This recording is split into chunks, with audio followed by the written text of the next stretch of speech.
Louvado seja nosso Senhor Jesus Cristo, para sempre seja louvado. Querido povo de Deus, Evangelho do dia, quinta-feira, dia 30 de novembro. O Senhor esteja convosco, Ele está no meio de nós. Proclamação do Evangelho de Jesus Cristo segundo São Mateus. Glória a vós, Senhor. Naquele tempo, quando Jesus andava à beira do mar da Galileia, viu dois irmãos, Simão, chamado Pedro, e seu irmão André. Estavam lançando a rede ao mar, pois eram pescadores. Jesus disse a eles: Segui-me, e eu farei de vós pescadores de homens. Eles imediatamente deixaram as redes e o seguiram. Caminhando um pouco mais, Jesus viu outros dois irmãos, Tiago, filho de Zebedeu, e seu irmão João. Estavam na barca com seu pai Zebedeu, consertando as redes. Jesus os chamou. Eles imediatamente deixaram a barca e o pai e o seguiram. Palavra da salvação, glória a vós, Senhor.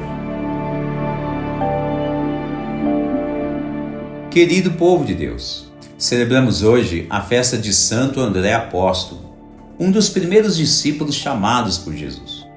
No momento de seu chamado, ele estava junto de Simão Pedro, que foi seu irmão também. Celebrar a festa de um apóstolo deve ser motivo de grande alegria para todos nós cristãos, visto que após Jesus, foi o sangue dos apóstolos que regaram a semente da Boa Nova, que chegou até os nossos ouvidos, até os tempos atuais. As leituras de hoje, tendo o Cristo em seu centro, nos permite reflexionar pouco mais sobre a vida de Santo André Apóstolo e também de todos os demais cristãos. A carta aos Romanos, na primeira leitura de hoje, enaltece aqueles que são os anunciadores da Boa Nova de Jesus. Certamente que o anúncio da Boa Nova, em primeiro lugar, deve passar pelo crivo da fé professada. Ninguém fala do que não gosta ou o que não conhece. Para anunciar o Cristo ressuscitado e ainda morrer por ele, somente aqueles que acreditaram ou que acreditam e professaram a fé em seus corações. Religiosamente, como estamos lendo na primeira leitura de hoje, a adesão interior do coração corresponde à profissão de fé exterior, que é expressa pela boca. Neste quesito, notamos o quanto Santo André foi fidedigno a esta prova de amor, ou seja, crer no coração e anunciar com os lábios. Se não fosse isto, ele não teria entregado sua vida ao martírio, como assim o fez naquela região da Grécia. Devido à sua grande confiança em Jesus e no Evangelho, muitas pessoas se converteram ao cristianismo e por isso Santo André foi caçado de morte pelo governador daquela localidade, de nome o governador que se chamava Egéias. Santo André ficou em suplícios em uma cruz em forma de X durante 2 dias aproximadamente. Conta-se que no ápice da entrega de sua alma a Deus, uma luz brilhante o envolveu de tal forma que poucos conseguiam olhar para ele. E logo em seguida, morreu e foi para o céu, obviamente, juntamente com todos os demais santos que já haviam sido mortos por causa da fé cristã naquele período. Veja que dentro deste prisma fica notório o quanto cada cristão deve assimilar bem a importância de ter a fé gravada em seus corações e não somente em seus lábios, como dizem por aí, da boca para fora. Certamente que existe uma grandiosa diferença. Tudo o que amamos tem que estar guardado em nossos corações. A título de exemplo, veja que algumas frases populares denotam algo parecido. Por exemplo, quando falamos: você está no meu coração. Guardei no meu coração. Veja, é do fundo do meu coração.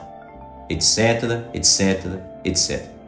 Então notem que popularmente já se percebe que tudo o que realmente consideramos com grande amor deve estar guardada em nosso coração. Veja então que por este motivo, São Paulo diz na primeira leitura de hoje que professamos o que temos no coração, significando que se a fé cristã não penetrar no íntimo do coração, dificilmente este ou aquele fiel irá proclamá-la com seus lábios no seu dia a dia, no seu cotidiano.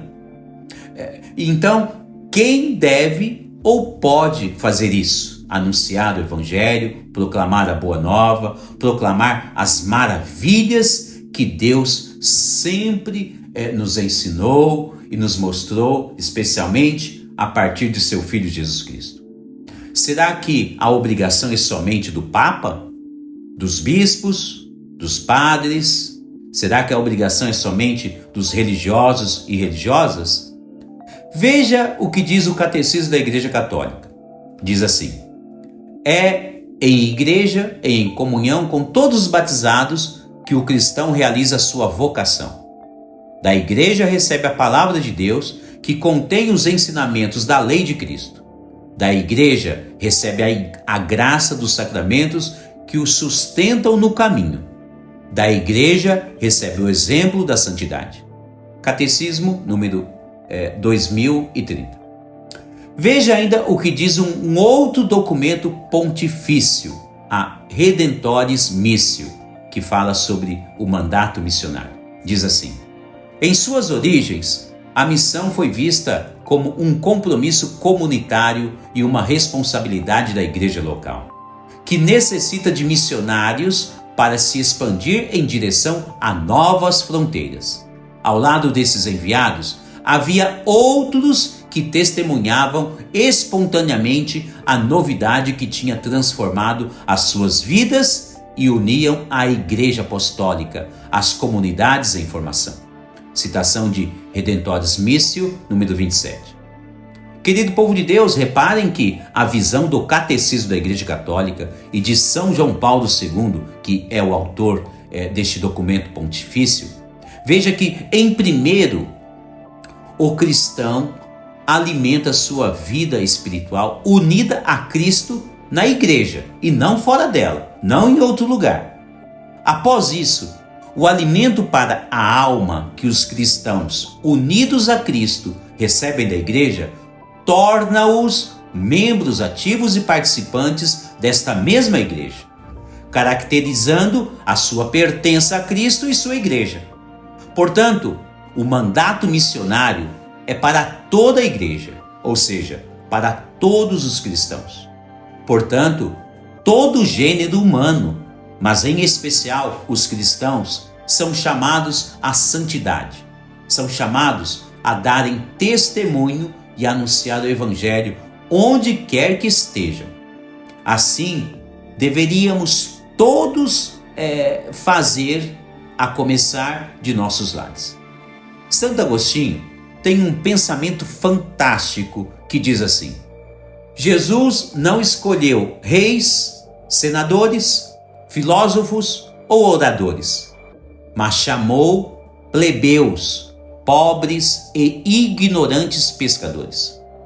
Veja então que toda a graça que Jesus derramou na vida dos santos apóstolos para serem verdadeiros anunciadores do Evangelho, tais graças podem ser derramadas em nossas vidas diariamente.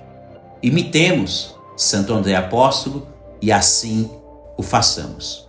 Deus abençoe você e toda a sua família.